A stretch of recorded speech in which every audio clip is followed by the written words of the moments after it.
الحمد لله رب العالمين والصلاة والسلام على سيد الأنبياء والمرسلين نبينا محمد وعلى آله وصحبه أجمعين اما بعد دروس رمضان باب 22 اللہ کے ذکر کی فضیلت۔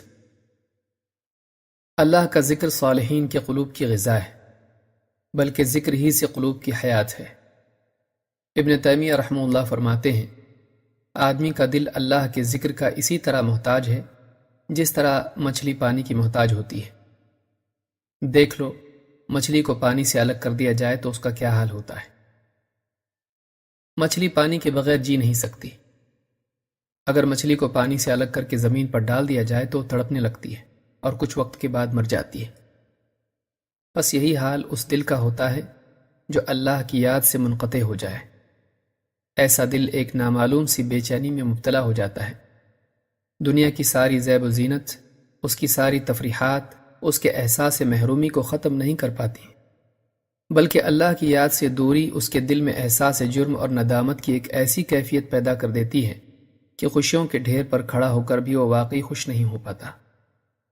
اس کے برعکس اہل ایمان کا سکون و چین دنیوی آسائش اور مال و جاہ میں نہیں ہوتا، بلکہ ان کا سکون اپنے مالک کی یاد میں ہوتا ہے۔ ان کے دلوں کی راحت و اطمینان اللہ سے اپنا تعلق جوڑنے، عبادات میں اس کے آگے اپنی بندگی کے عہد کی تجدید کرنے، اس کے کلام کو پڑھنے، اپنی دعاؤں میں اس کے سامنے اپنے دل کا حال بیان کرنے اور اس کے قرب کی لذت محسوس کرنے میں ہوتا ہے۔ اللہ تعالیٰ فرماتا ہے، الذین آمنوا وتطمئن قلوبهم بذکر اللہ الا بذکر اللہ تطمئن القلوب۔ وہ لوگ جو ایمان لائے اور جن کے دل اللہ کی یاد سے اطمینان پاتے ہیں، اور جان لو کہ اللہ کی یاد ہی سے دلوں کو اطمینان نصیب ہوتا ہے۔ سورۃ الرعد آیت نمبر 28۔ جنہوں نے اللہ ہی کو اپنا رب تسلیم کیا، ان کا ایمان مشکل سے مشکل حالات میں بھی ان کے لیے صبر و ثبات کا ذریعہ بن جاتا ہے۔ بڑی سے بڑی مصیبت بھی ان کے لیے اس وقت ہلکی ہو جاتی ہے جب وہ اللہ کی قدرت، اس کی رحمت اور اس کی نصرت پر نظر ڈال کر اپنے یقین کی تجدید کر لیتے ہیں۔ اہل ایمان کے لیے اللہ کی یاد مسائل و مصائب میں سکون و اطمینان کا ذریعہ بن جاتی ہے۔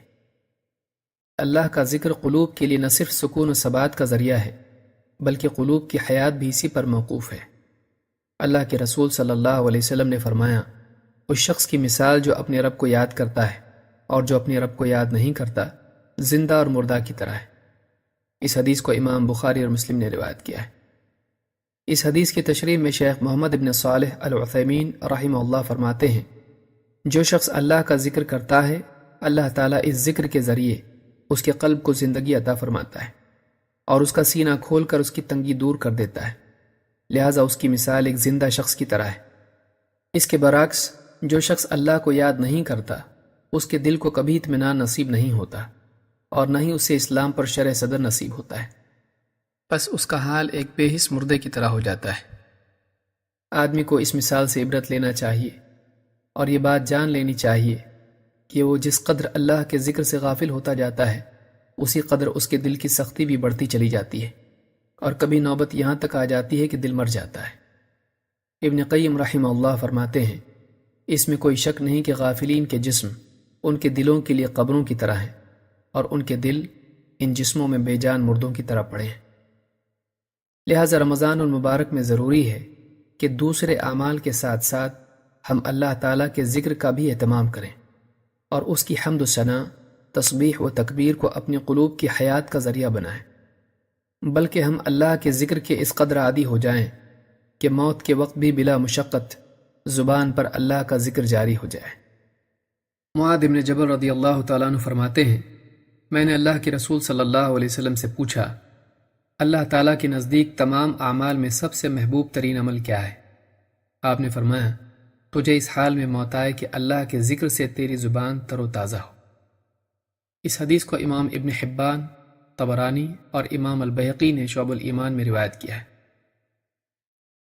اللہ تعالیٰ کا ذکر اللہ کے عذاب سے نجات کا ذریعہ ہے۔ اللہ کے رسول صلی اللہ علیہ وسلم نے فرمایا، کسی شخص نے اللہ کے ذکر سے بہتر کوئی عمل نہیں کیا جو اس کے لیے اللہ کے عذاب سے نجات دلانے کا سبب ہو۔ اس حدیث کو امام احمد نے اور اسی طرح سے امام الطبرانی نے اپنی کتاب الاوسط اور الصغیر میں روایت کیا ہے۔ اس ساری گفتگو کا حاصل یہ ہے کہ رمضان المبارک کے قیمتی لمحات کو ادھر ادھر کی فضول باتوں میں ضائع کرنے کی بجائے اللہ کے ذکر میں صرف کرنا چاہیے۔ اپنی زبان کو مخلوق کے تذکروں میں تھکانے کی بجائے صبح و شام اور عام اوقات میں بھی اللہ تعالیٰ کی تسبیح و تحمید اور تکبیر و تحلیل کا اہتمام کرنا چاہیے، اور موت سے پہلے آخرت کے لیے نیکیوں کا ذخیرہ جمع کر لینا چاہیے۔ اقول هذا واستغفر اللہ لی ولکم۔